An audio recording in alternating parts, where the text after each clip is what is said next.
Hello, my name is Laura DeBusk with White Plume Technologies. I'm going to be demonstrating the AccelaCAPTURE electronic super bill today. We will be interfaced with your billing system and pulling in the patient demographics and appointments. And so when you are ready to see a patient when they come in, you'll just simply click on that patient's name. I'm going to be using an internal medicine form today. You will have your own form designed with your CPT codes and diagnosis codes in the order and with the headings that you prefer. So that is completely a customizable form for you. I'm doing a 99213 return visit. Patient's coming back because her knee's really bothering her, so we're going to do an injection. She's also a diabetic, so we're going to do an A1C with the venipuncture. And it's flu season, so we'll be doing a flu shot as well. So I've recorded my services. Now I'm going to flip over to the diagnosis. I've got an encounter for immunization. Used to be a VO5.9 and ICD-9. It's now a Z23, and the system handles that for me.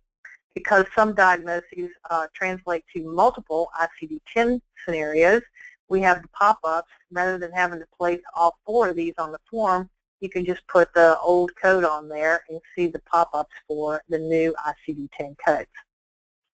She also had, as I mentioned, some chronic conditions, hypertension, overweight, diabetes.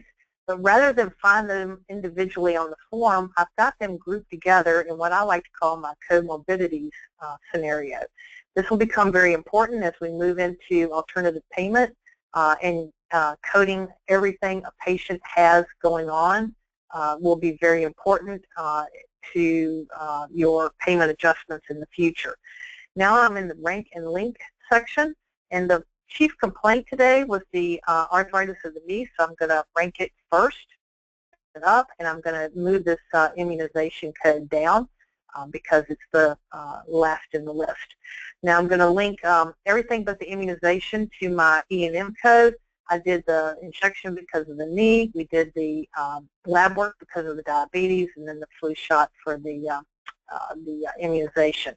Next, I'm going to communicate to my front desk that I would like to see this patient back in 6 weeks, and please do an x-ray of the right knee for that return visit. I don't have any billing notes, but I could record things here. Maybe there's a CPT or a diagnosis code that's not on the form that I need to add, or I want to make some instruction otherwise to the billing department. There is a code search if I want to look codes up, and if other than that, if I'm finished, then I will save and complete this.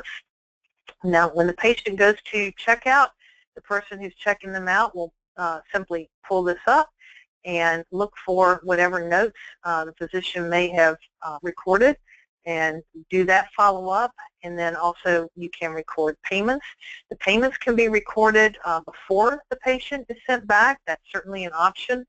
You would just pull this up and record it first. And I'm going to put my check number in there, and then I'm going to add that payment record. Check to see what physician notes were for me and follow up on that. And then the last thing I may do is actually print the form out. When I print this, it's going to look more like a report, but it's also useful to have as a receipt for the patient and shows their payments that they did. So once all that is finished, I'll close the print utility and mark this as complete. It's important to know that once an encounter is marked as complete, it can still be modified up until the point that the interface picks it up and sends it to the billing system. Once that encounter has been sent to the billing system, the status will change from complete to sent, and you can still look at it, but you cannot change it. As long as the only encounters that the interface will pick up are those that are marked complete. You can see this one is pending pathology, so the interface would never get that until it's marked complete. Hope that's been helpful. Thank you.